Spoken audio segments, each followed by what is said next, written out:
They looked at his torn coat and muddy shoes and saw a beggar. They didn't know that the man standing in the rain was Kenji Sato, the reclusive billionaire who had just bought the entire city block. In a world obsessed with appearances, one mistake cost a luxury restaurant its entire future in a single night. But for one struggling waitress, a simple greeting in a forgotten language would change her life forever. This isn't just a story about karma. It's a lesson in humility that the elite of New York never saw coming. Watch until the end to see the moment the manager realized he had just fired his new boss. The rain in Manhattan wasn't just rain that night. It was a deluge, a relentless sheet of gray that turned the neon lights of Fifth Avenue into blurry streaks of color. Inside the Obsidian room, however, the weather was irrelevant. The Obsidian was the kind of place where the air always smelled of truffle oil, aged mahogany, and old money. A single steak here cost more than most people's monthly rent, and the clientele, Wall Street sharks, tech moguls and trust fund heirs, liked it that way. Sarah Miller adjusted her apron, wincing as a sharp pain shot through her lower back. She had been on her feet for 10 hours straight. At 24, Sarah had the tired eyes of someone twice her age. Her blonde hair was pulled back into a severe bun, a requirement of the dress code, and her uniform was pristine, despite the exhaustion dragging at her bones. She checked her section. Table 4 needed a wine refill, and Table 7 was complaining that their Wagyu beef was too tender, a complaint that made 0 sense, but required her to apologize profusely anyway. Sarah! The sharp bark of her name made her jump. She turned to see Brad, the floor manager, looming over her. Brad was a man who wore suits that were too tight and cologne that was too strong. He treated the staff like indentured servants and the wealthy customers like gods. "Table 9 needs clearing," Brad snapped, checking his Rolex. "And smile, for God's sake. You look like you're at a funeral. Remember, tonight is critical. We have rumors that the Marcus Thorne is dining here tonight. If everything isn't perfect, it's your head." "Yes, Brad. Sorry," Sarah murmured, hurrying toward Table 9. She needed this job, desperately. Her younger brother, Toby, was sitting in a hospital room in Queens, hooked up to a dialysis machine that her insurance barely covered. Every tip, every extra shift went into the Toby fund. She couldn't afford to lose her composure, no matter how much she hated Brad. The heavy oak doors at the front of the restaurant creaked open. Usually, the arrival of a guest was met with a flurry of activity from the hostesses. But this time, the lobby fell silent. The chatter of the dining room dipped, then stopped altogether. Standing in the entrance was a man who looked like a walking disaster. He was elderly, Asian, and soaking wet. He wore a faded, oversized army jacket that was stained with grease, and his shoes were held together by duct tape. He held a plastic bodega bag in one hand and was shivering violently. Water pooled around his feet, staining the imported Persian rug. Brad marched toward the door, his face twisting into a sneer of absolute disgust. He didn't see a human being. He saw a stain on his restaurant's reputation. "Excuse me," Brad's voice boomed across the silent room.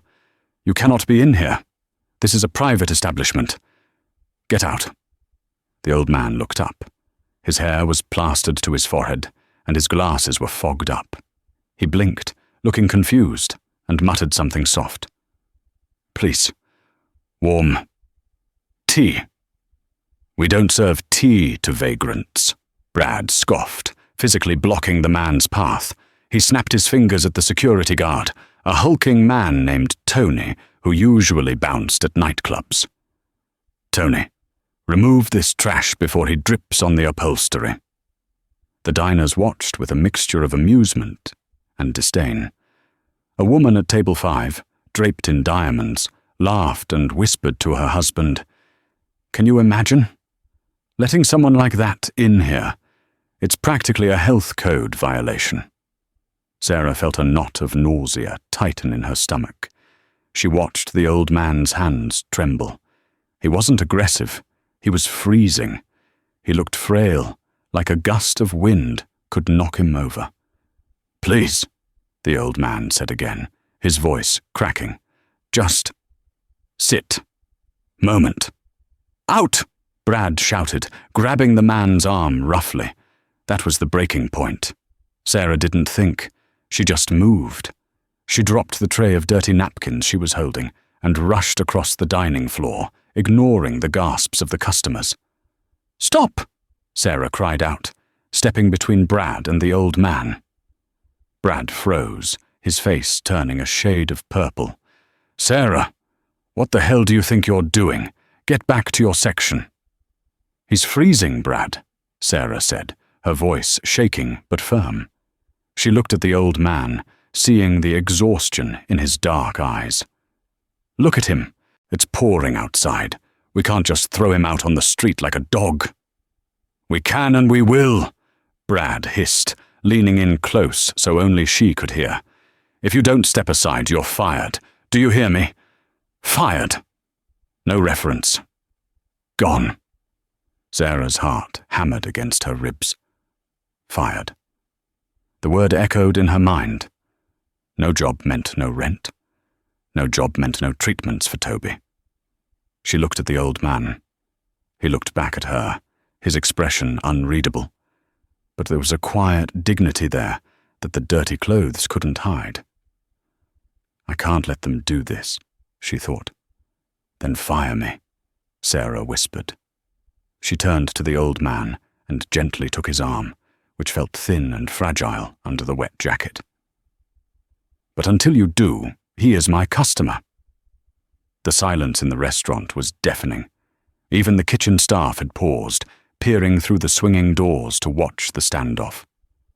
Brad stood with his mouth open, stunned by the defiance of a waitress he considered a nobody. "You?" Brad sputtered. "You are making a huge mistake, Sarah." "I'll take table 12, Sarah said, ignoring him. Table 12 was the worst table in the house, tucked away in the back near the kitchen doors and the restrooms. It was usually reserved for tourists who didn't know better, but right now it offered privacy. She guided the old man through the maze of tables. She could feel the eyes of the wealthy patrons burning into her back. She heard the snickers. Is she serious? Does she think this is a shelter? I'm complaining to corporate about this. She seated the man at the small corner table. He sank into the chair as if his legs could no longer hold him. Sarah immediately grabbed a clean linen napkin and began to gently dab the water from his shoulders. "I'm Sarah," she said softly. "I'm going to get you something warm, okay?" The man looked up at her. He took off his fogged glasses and wiped them with a trembling hand. "Thank you," he said. His accent was thick, his English labored. "Not beggar. Just lost." "It doesn't matter," Sarah said, pouring a glass of water but stopping herself. He needed heat. "I'll bring you soup. We have a lobster bisque. It's hot." She ran to the kitchen. The chef, a large man named Marco, who usually had a temper, looked at her with a strange expression. "Brad is going to kill you," Marco said, but he was already ladling soup into a bowl. "But you got guts, kid. Here, put extra bread on the side." Sarah rushed back to table 12. Brad was at the front desk, furiously typing on his phone, likely calling the owner, Mr. Henderson. Sarah blocked it out. She placed the soup in front of the old man. He stared at the steaming bowl, then at Sarah. He bowed his head slightly. "Arigato gozaimasu." Sarah paused. The words triggered a memory buried deep in her childhood. Her father had been a diplomat stationed in Kyoto for 3 years before he passed away. She had spent her early elementary years there. She hadn't spoken the language in 15 years, not since the accident that took her parents and left her caring for Toby. But the sounds were familiar. They felt like home. Without thinking, Sarah bowed her head in return. Ie, doitashimashite. Okuchi ni eba ureshi desu, she replied softly. No, you are welcome. I hope it suits your taste. The old man froze. His spoon hovered halfway to his mouth. He looked up at her, his eyes suddenly sharp, piercing through the facade of the frail vagrant. The cloudiness in his gaze vanished, replaced by an intense, calculating intelligence. You speak... He started in English, then switched to rapid Japanese. You speak Japanese? A girl in a place like this? Sarah smiled, a sad, nostalgic smile. She answered in halting but polite Japanese. My father lived in Kyoto. I remember a little. It has been a long time. The old man studied her. He looked at her name tag, then at her tired eyes, and finally at the expensive restaurant around them. Why help me? He asked in Japanese. Your boss. He is angry. You will lose your coin. Job, she corrected him gently in English, then switched back. It is just a job. You are a person. My father taught me, Nasake wa hito no tame narazu. The old man's eyebrows shot up. It was a famous Japanese proverb. Kindness is not just for others. It meant that kindness circulates and eventually returns to you. Your father taught you well, the man said, taking a sip of the soup. He closed his eyes, savoring the warmth. I am Ken. Just Ken. Nice to meet you, Ken-san, Sarah said. Suddenly, a shadow fell over the table. It wasn't Brad this time. It was a customer, a man from the VIP booth, Mr. Sterling, no relation to the restaurant, but a powerful hedge fund manager named Arthur Sterling. He was holding a glass of red wine and swaying slightly, clearly intoxicated. Hey, sweetheart, Arthur slurred, looking at Sarah. We've been waiting for our bottle of Dom Perignon for 10 minutes. And I come over here, and I see you chatting with the garbage? Arthur looked down at Ken with a sneer. He reached into his pocket and pulled out a $100 bill. He crumpled it up and threw it into Ken's soup bowl. Splash! The hot bisque splattered onto Ken's face and the pristine white tablecloth. There, Arthur laughed, looking back at his table of sycophants who were roaring with laughter. Buy yourself a bath and get the hell out. You're ruining my appetite. Sarah gasped. She reached out to clean Ken's face, her hands shaking with rage. Sir, that was incredibly rude. You need to apologize. Arthur Sterling stopped laughing. His face went cold. Excuse me. The help is talking back. Brad. Brad appeared instantly, looking terrified of offending his biggest spender. Yes, Mr. Sterling, is there a problem? This waitress, Arthur pointed a finger at Sarah's chest, insulted me, and she's prioritizing this bum over paying customers. I want her gone, now, or I pull my investment from the Obsidian Group. Brad turned to Sarah, his face red with panic and fury. That's it! Sarah, get your things. You're done. Get out, now! Sarah stood frozen. The injustice of it burned her throat. She looked at Ken. He hadn't moved. He hadn't wiped the soup from his cheek. He was staring at the crumpled $100 bill floating in his dinner. But he wasn't looking at it with sadness. He was looking at it with boredom. Slowly, Ken stood up. He didn't look like a trembling old man anymore. He stood straight, his spine rigid.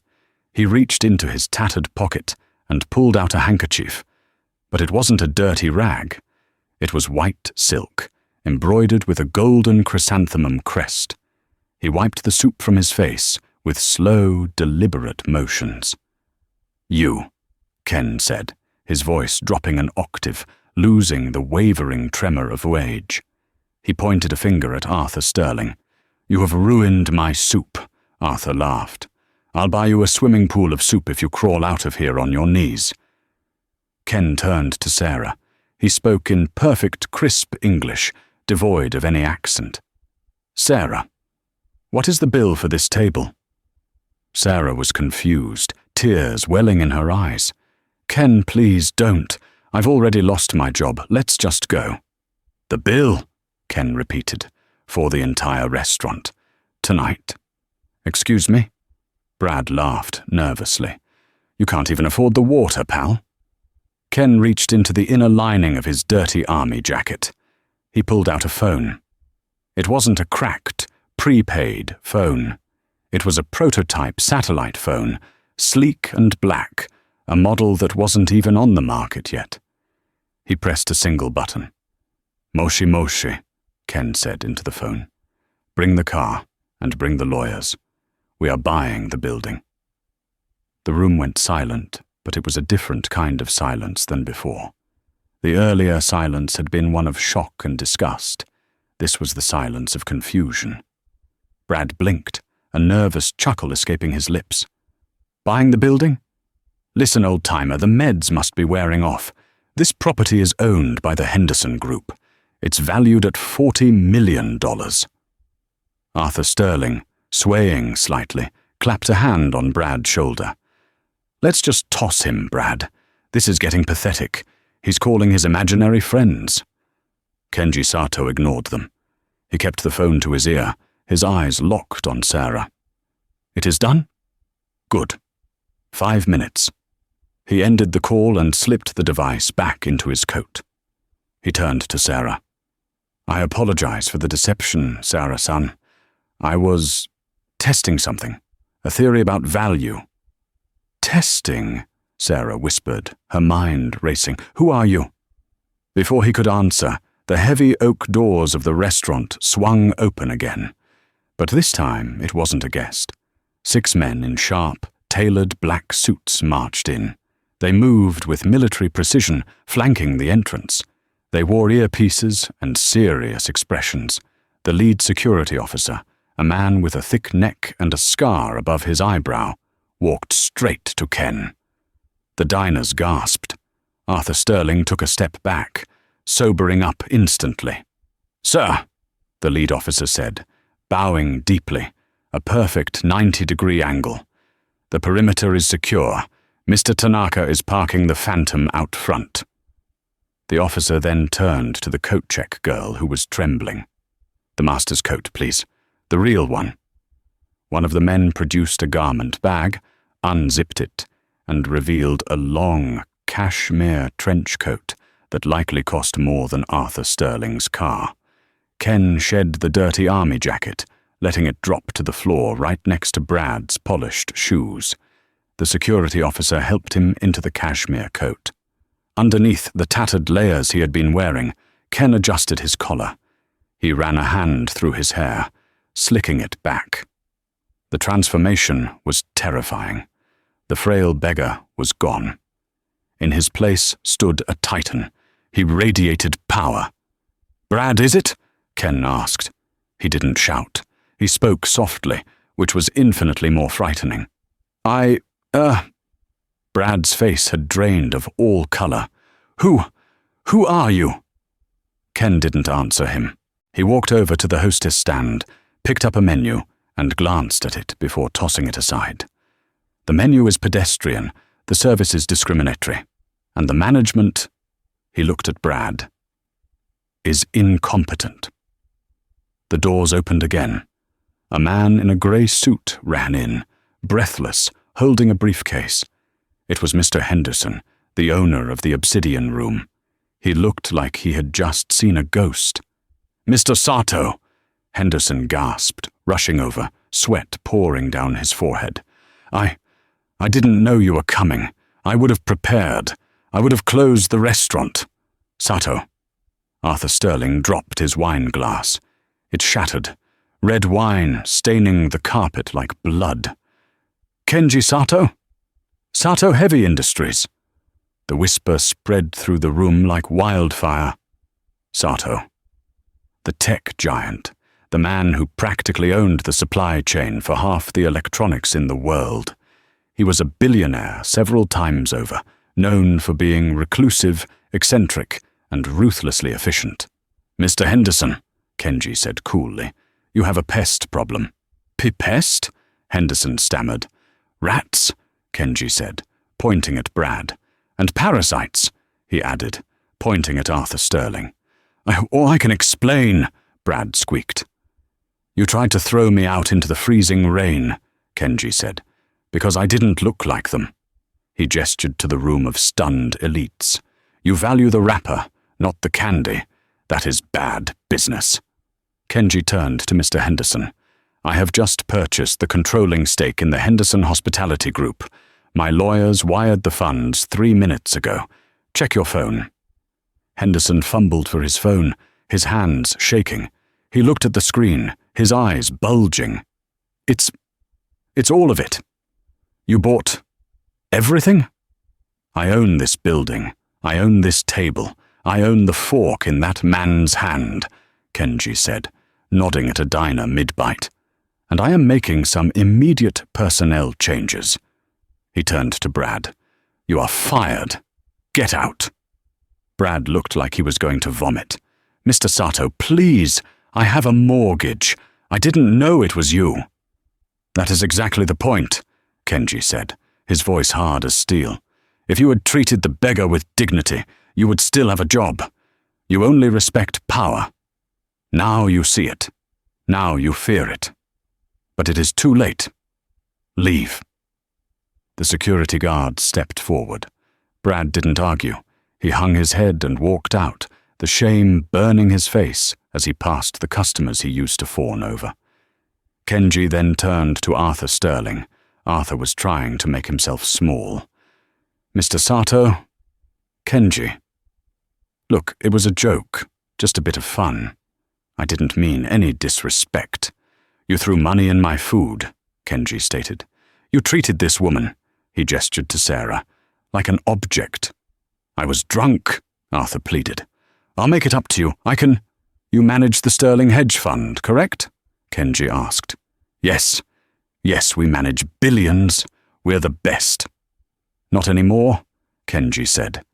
He pulled out his phone again. "I am pulling all Sato Industries pension funds from your management. That is, 40% of your portfolio?" Arthur's knees gave out. He grabbed the back of a chair to steady himself. You can't do that. You'll tank the firm. You'll ruin me." "You ruined my soup," Kenji said simply. "Security. Remove him, and ban him from all Sato properties. Hotels, restaurants, resorts, everywhere." Arthur was dragged out, shouting and crying, a stark contrast to the arrogant bully he had been 5 minutes prior. The restaurant was deadly silent. Kenji Sato stood in the center of the room, the king of the castle. He turned slowly and looked at Sarah. Sarah was standing by table 12, clutching her tray. She was terrified. This man wasn't just a sweet old grandpa. He was a shark. She had spoken to him casually. She had given him soup. Kenji walked over to her. The security guard stayed back. He stopped in front of her and bowed. It wasn't a quick nod. It was a deep, respectful bow. "Sarah-san," he said gently, "I am sorry for the theater, but I needed to know the truth about this place before I invested. Sarah's voice failed her. "I don't know what to say." "Say nothing," Kenji smiled. "You were the only one. Hundreds of people walk by me every day. In this restaurant, dozens saw me. You were the only one who saw a human being." He reached into his pocket and pulled out a business card. It was made of black metal with gold lettering. "I need a personal assistant," Kenji said. "Someone who sees the truth. Someone who speaks the language of the soul. The pay is triple what you make here. Full benefits. And I understand you have a brother, Toby?" Sarah froze. How do you know that?" "I know everything," Kenji said with a wink. "Sato Industries has excellent medical coverage, the best in the country. We have specialists who can help with kidneys." Tears streamed down Sarah's face. She didn't care about the audience anymore. She sobbed, her hands covering her mouth. Yes. Yes, please. Good, Kenji said. Report to Sato Tower tomorrow at 9 a.m. But first, he turned to the kitchen. Marco! The chef peeked out, looking terrified. The soup was excellent, Kenji called out. But next time, less salt. The next morning, Sarah stood in front of the Sato Tower. It was a glass monolith that pierced the clouds, a symbol of infinite wealth and influence. She smoothed down her skirt. She wasn't wearing her waitress uniform anymore. She was wearing her best suit, one she had bought for interviews she never got. She entered the lobby. It was silent and vast, like a cathedral of capitalism. Sarah Miller, the receptionist asked, before she even approached the desk. Mr. Sato is expecting you on the top floor. Private elevator. The elevator ride was so smooth she couldn't tell she was moving, except for the popping of her ears. When the doors opened, she wasn't in an office. She was in a garden. The penthouse of Sato Tower was a traditional Japanese garden, enclosed in glass.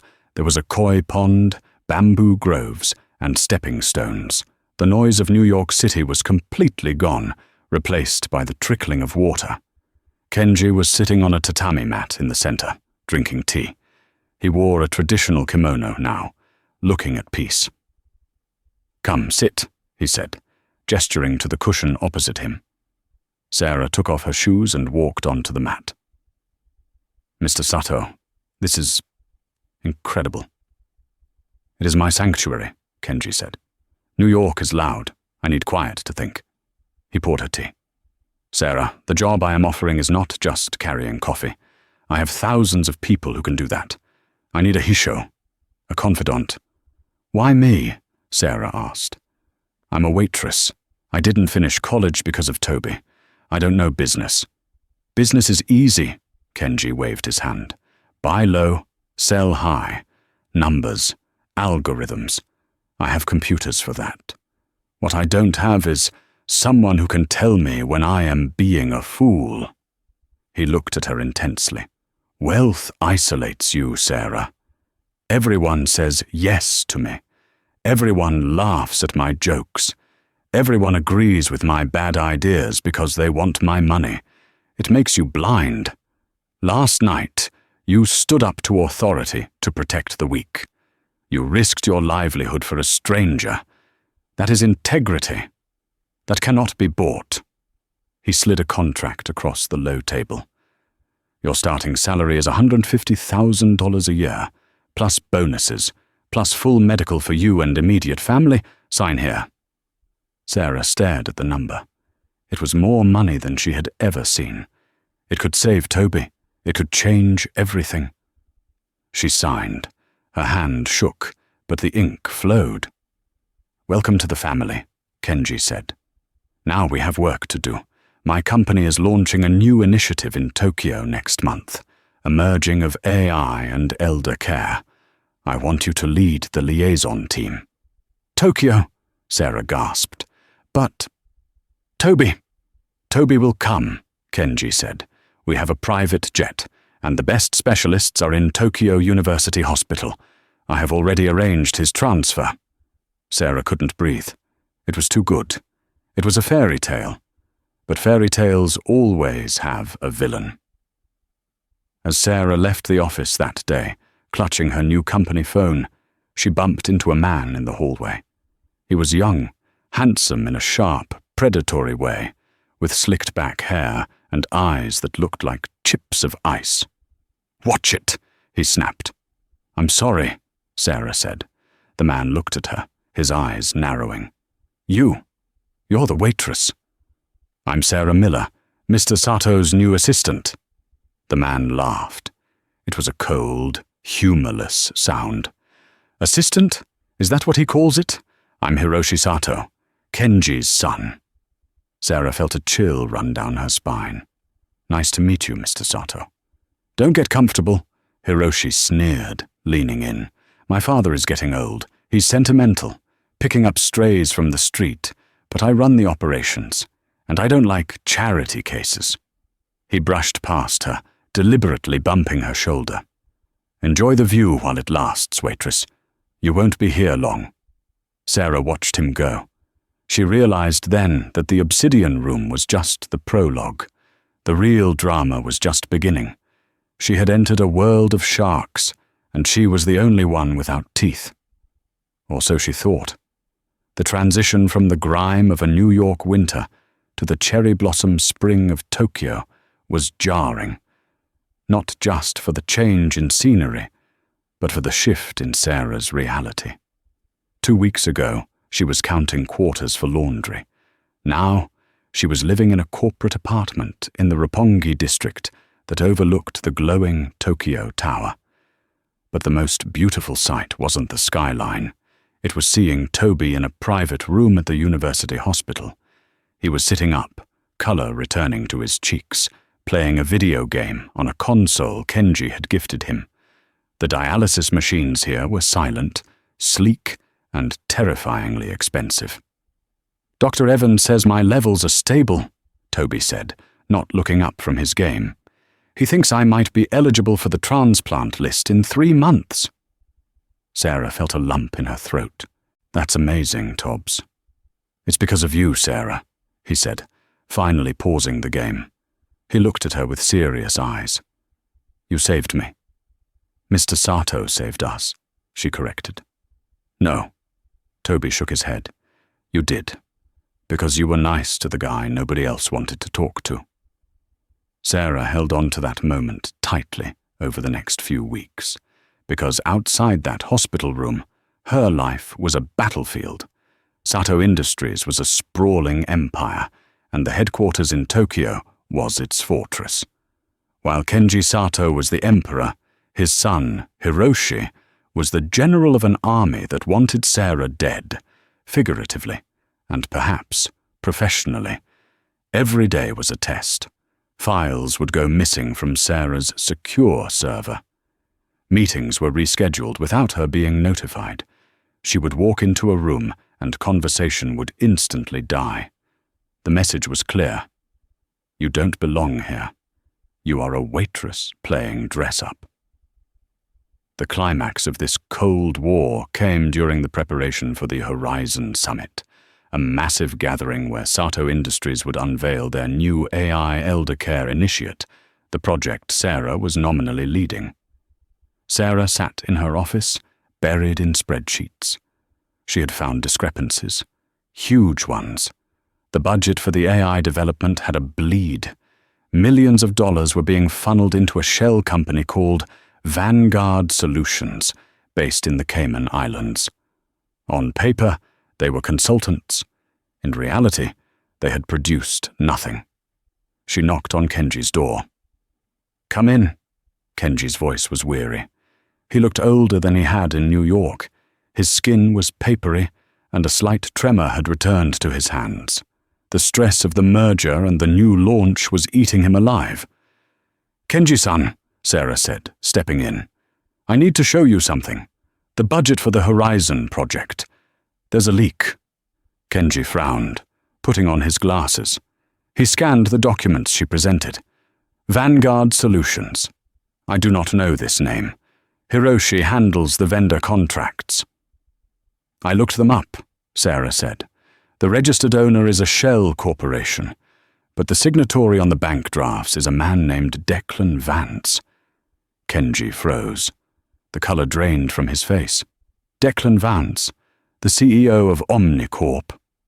Omnicorp was Sato Industries' biggest Western rival. They were known for corporate raiding, stripping companies for parts, and leaving the employees with nothing. "If Hiroshi is paying Vance," Sarah started. "Then my son is selling me out," Kenji finished. He took off his glasses and rubbed his eyes. "I knew Hiroshi was ambitious. I did not think he was a traitor." "What do we do?" Sarah asked. "We wait," Kenji said, his voice hardening. "The Horizon Summit is in 2 days. The entire board of directors will be there. Vance will likely be there too, lurking in the shadows. We will expose them both. Sarah, keep these documents safe. Trust no one. Not even the security team. Hiroshi has friends everywhere. Sarah nodded, clutching the folder. She felt like she was carrying a bomb. Later that afternoon, Sarah was summoned to the executive conference room. Hiroshi was there, sitting at the head of the table. Beside him sat a man who looked like a shark in a three-piece suit. He had slicked back blonde hair and a smile that didn't reach his eyes. "Sarah," Hiroshi said, his voice dripping with faux politeness. "Come in. I want you to meet a strategic partner. This is Mr. Declan Vance." Sarah's heart hammered against her ribs. She forced a polite smile. "Mr. Vance, a pleasure." "The pleasure is mine," Vance said. His accent was British, clipped and cold. "Hiroshi tells me you're the inspiration behind the new initiative. A waitress turned executive. How quaint. Like My Fair Lady, isn't it?" "I prefer to think of it as competence recognized," Sarah said, standing her ground. Vance chuckled darkly. "Sharp. I like that. Shame about the incompetence, though." "Excuse me?" Hiroshi slid a tablet across the table. "The files for the presentation, Sarah. They're corrupted. All of them. The engineering schematics, the financial projections. Everything we need for the summit in 48 hours is gone." "That's impossible," Sarah said, reaching for the tablet. "I backed them up myself on the secure drive." "And that's the problem," Hiroshi said, his eyes gleaming with malice. "The IT department traced the corruption to your login. It seems you accidentally uploaded a virus while trying to... What was it? Download a movie. Or perhaps you were trying to sell the data and botched the transfer." "That is a lie!" Sarah slammed the tablet down. "I haven't done anything of the sort. I know what you're doing, Hiroshi. I know about Vanguard Solutions." The room went deadly silent. Hiroshi's smile vanished. He looked at Vance. Vance sighed, checking his watch. "She knows. That accelerates the timeline." "You can't fire me," Sarah said, backing towards the door. "Your father knows. I showed him the proofs." Hiroshi stood up. "My father is an old man who is losing his grip on reality. And as of this morning, the board has appointed me interim CEO due to his declining health." "What did you do to him?" Sarah gasped. "Nothing yet," Hiroshi said calmly. "But stress is a killer, Sarah, especially when he finds out his beloved protégé stole corporate secrets and sold them to the competition. Nobody will believe that." "They will," Vance interjected smoothly, "because 5 minutes ago, a deposit of $200,000 was flagged in your personal bank account, coming from an offshore account linked to, oh, look at that, a rival tech firm. We just discovered it." Sarah felt the blood drain from her face. They had framed her perfectly. "Security!" Hiroshi barked. 2 guards entered. They weren't the friendly faces she had come to know. These were new men, rougher. "Escort Ms. Miller out of the building," Hiroshi ordered. "Confiscate her company phone, her laptop, and her access badge. And Sarah?" He paused, a cruel smirk playing on his lips. "I've already called the hospital. Since you are no longer an employee, your insurance is terminated immediately. You have 24 hours to pay for your brother's treatment privately, or he will be discharged." The world spun. It wasn't about the job. It was about Toby. "You monster," Sarah whispered. "It's just business," Hiroshi said. "Get her out." Sarah was thrown out of the Sato Tower, literally. The guards shoved her through the revolving doors, and she stumbled onto the wet pavement of the Tokyo street. It was raining again, a cruel echo of the night she met Kenji. She had nothing. Her phone was gone. Her wallet was in her desk. She had only the clothes on her back and the few yen in her pocket. She ran to the nearest subway station, using her emergency cash to get to the hospital. When she arrived, the atmosphere was chaotic. Nurses were moving in and out of Toby's room. "Ms. Miller." Dr. Evans met her in the hallway. He looked grim. "I got a call from administration. They've cut the funding. They're demanding a down payment of $50,000 by tomorrow morning to keep him on the dialysis machine." "Please," Sarah begged, grabbing his arm. "You can't unplug him. He'll die." "I can keep him here for 24 hours, Dr. Evans said, his voice low. "I'm risking my license, but I won't throw a kid out on the street tonight." "But Sarah, after that, my hands are tied. You need to fix this." Sarah walked into the room.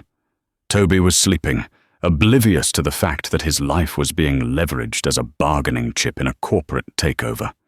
She kissed his forehead, her tears falling on his pillow. She left the room, her grief hardening into a cold, diamond-hard rage. She had to get to Kenji, but she couldn't get into the building. She was blacklisted. She walked out of the hospital and sat on a bench in the park, the rain soaking her suit. She felt entirely alone in a city of millions. "Sumimasen. Sarah-san?" She looked up. Standing there, holding a clear plastic umbrella, was a woman in a grey uniform. It was the cleaning lady from the executive floor of Sato Tower. Sarah remembered her. Her name was Yumi. Sarah had helped Yumi pick up a spilled bucket of water last week when Hiroshi had kicked it over and walked away, laughing. "Yumi-san." Sarah wiped her eyes. "We saw," Yumi said in Japanese, her voice hushed. "The guards threw you out. It was shameful. You are the only one who greets us, the only one who remembers our names." Behind Yumi, 2 other people stepped out of the shadows. One was the elderly driver who operated the shuttle bus. The other was the young guy who worked in the mailroom. "Mr. Sato, the big boss, he is in trouble," the driver said. "They have him locked in the penthouse. They say he is sick. Quarantine, they call it. But no doctors go in. Only Mr. Hiroshi and the scary foreign man." Sarah's heart skipped a beat. "He's a prisoner." "We whore things," the mailroom boy said. "We are the invisible people. They talk in front of us like we are furniture. Hiroshi and the foreigner. They are signing the papers tomorrow night at the Gala. They are going to announce the sale of the company and the retirement of Kenji Sato." "I need to get into that Gala," Sarah said, standing up. "I need to get to Kenji." "Impossible," Yumi said. "Security is tight. Metal detectors, ID checks.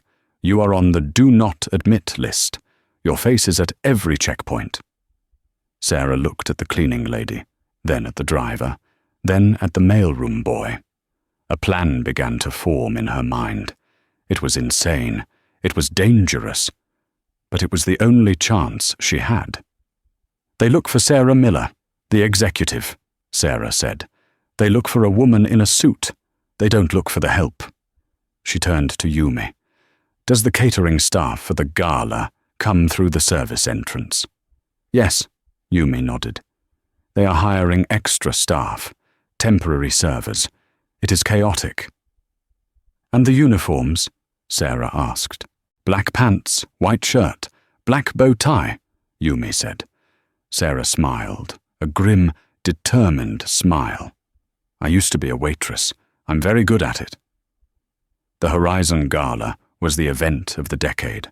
The grand ballroom of the Sato Tower was transformed into a futuristic wonderland. Holograms danced in the air, and the champagne flowed like water. The room was filled with the elite of the tech world, government officials, and the press. In the center of it all stood Hiroshi Sato, looking triumphant in a tuxedo, with Declan Vance by his side.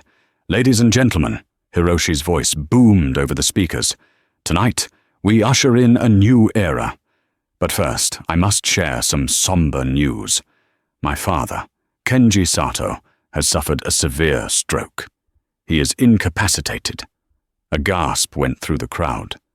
It is his wish," Hiroshi continued, faking a tremor in his voice, "that I take full control of the company.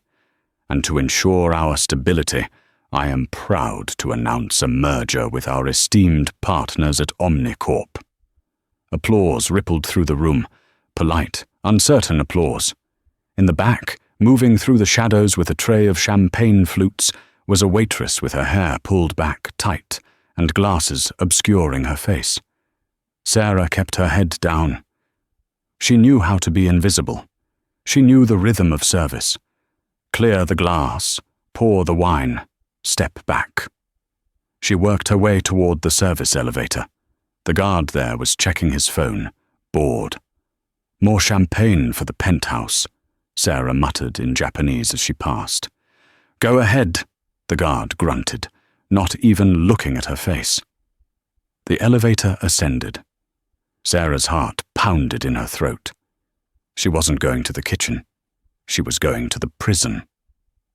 The doors opened to the penthouse garden. It was dark. The beautiful lanterns were off. 2 guards stood outside Kenji's bedroom door. This was the hard part. Sarah put the tray down on a side table. She reached into her pocket. The mailroom boy had given her something, a master key card he had swiped from the security office during the shift change. But it wouldn't work on the bedroom door. That was biometric. She needed a distraction. She pulled the fire alarm. The piercing shriek of the siren shattered the silence. The strobe lights began to flash. "What the hell?" one guard shouted. "Check the panel!" As the guard ran toward the hallway panel, Sarah lunged. She didn't have weapons, but she had a silver champagne bucket filled with ice and water. She swung it with all her might. Clang! The heavy steel bucket connected with the remaining guard's head. He crumpled to the floor. Sarah didn't hesitate. She grabbed his thumb and pressed it against the biometric scanner. "Access granted." She burst into the room. Kenji was lying in bed, pale and sweating. He was hooked up to an IV drip. He looked barely alive. "Kenji!" Sarah rushed to his side. His eyes fluttered open. They were hazy. "Sarah. Am I dreaming?" She looked at the IV bag. It wasn't saline. It was clear, but the label was handwritten. Sedative. They were drugging him, keeping him compliant. "We have to go," Sarah said. She ripped the IV out of his arm. "Can you walk?" I feel heavy," Kenji slurred. "Lean on me," she grunted, pulling the frail man upright. She dragged him out of the room. The other guard was coming back, shouting into his radio. "Breach! Breach in the penthouse!" "This way." Sarah pulled Kenji toward the service elevator. They tumbled inside just as the guard fired a taser. The prongs hit the closing doors with a spark. "Going down," Sarah whispered, hitting the button for the ballroom. "Sarah," Kenji murmured, his head clearing slightly as the adrenaline hit. "The Gala. Hiroshi." "He's announcing the sale right now," Sarah said, fixing his kimono, which was disheveled. "We're going to crash the party." The elevator doors opened directly behind the main stage. Hiroshi was holding a golden pen, hovering over a contract. Declan Vance was smiling like a wolf who had just cornered a lamb. "And so," Hiroshi said into the microphone, "with this signature, Sato Industries becomes..."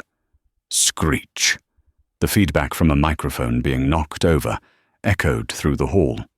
Sarah kicked open the double doors at the back of the stage. She walked out, supporting Kenji Sato. The room went dead silent. Kenji looked terrible.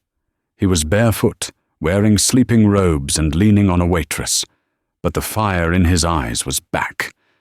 "Hiroshi!" Kenji's voice was a rasp, but it was amplified by the acoustics of the room. Hiroshi dropped the pen. He looked like he was seeing a ghost. "Father, you're ill. You should be in bed." "I was not ill," Kenji shouted, finding his strength. He pushed away from Sarah and stood on his own, swaying but defiant. "I was poisoned by my own son." The crowd erupted in murmurs. Cameras flashed blindly. "He is delirious!" Vance shouted, stepping forward. "Security! Get this senile old man off the stage!" "Touch him and you go to jail!" Sarah stepped in front of Kenji, grabbing the microphone stand like a weapon. "I have the proof! I have the bank transfers! I have the medical logs!" She didn't. Not on her, but her voice rang with such conviction that the security guards hesitated. "Sarah Miller," Hiroshi hissed. "You are trespassing. You are a thief." "And you are a disappointment," Kenji said, turning to his son. The sadness in his voice was heavier than the anger. "I built this company on honor, on Nasake. You built your ambition on greed." Kenji looked at the crowd. He spoke in Japanese, then English. "There will be no sale. There will be no merger. Omnicorp is banned from these premises. And Hiroshi," he looked at his son, "you are relieved of duty. Permanently." Hiroshi's face crumbled. He looked at Vance for help, but Vance was already backing away, typing furiously on his phone, trying to distance himself from the disaster. "You can't do this!" Hiroshi screamed, looking like a petulant child. "I am the future!" "No," Kenji said, placing a hand on Sarah's shoulder. "You are the past. The future belongs to those who understand the value of a human being." The police sirens wailed in the distance. Sarah had texted Dr. Evans before she entered the ballroom. Dr. Evans had called the police. As the officers entered the ballroom to detain Hiroshi and Vance for fraud and elder abuse, Kenji slumped against Sarah. "I need," Kenji whispered. "A doctor?" Sarah asked. "Soup," Kenji smiled weakly, "and maybe some tea." The scandal rocked the business world for months. The Sato purge became a case study in business schools. Hiroshi Sato was awaiting trial for embezzlement and attempted corporate manslaughter. Declan Vance had fled the country, his reputation in tatters. But inside the Sato Tower, things were quiet. 6 months later. Sarah walked into the executive office. She wasn't carrying a tray, she was carrying a tablet. She wore a tailored navy suit, but on her lapel was a small pin, a golden bowl of soup. She sat at the large oak desk. It wasn't her desk, though. It was still Kenji's. Kenji was sitting on the sofa, playing a video game with Toby. Toby looked great. The transplant had been a success 3 months ago. The donor had been an anonymous match found through the Sato Foundation's global network. "You're cheating, Kenji-san," Toby laughed. "I am a billionaire," Kenji chuckled. "I pay the game designers to let me win." Sarah smiled at them. "Gentlemen, I hate to interrupt the Mario Kart Championship, but the board meeting starts in 10 minutes. The quarterly earnings are up 40%. Kenji paused the game. He struggled a bit to stand up. His recovery was slow, and he would never be fully strong again. But he was happy. "You go, Sarah," Kenji said. "Me?" Sarah blinked. "But you're the CEO." "I am the chairman," Kenji corrected. "I'm retired, mostly. I have more important things to do. Toby promised to teach me how to floss." He walked over to Sarah. He looked at the nameplate on the desk. It read, "Sarah Miller, Chief Executive Officer." "I was a waitress, Kenji," she said, running her hand over the wood. "People still talk. They say I'm unqualified." "Let them talk," Kenji said. They looked at a billionaire and saw a beggar. They looked at a waitress and saw a servant. We know the truth. You run this company with a heart, Sarah. That is the only qualification that matters. He bowed to her. "Now go, and remember to fire anyone who is rude to the janitors." Sarah bowed back, deeper. "Yes, Chairman."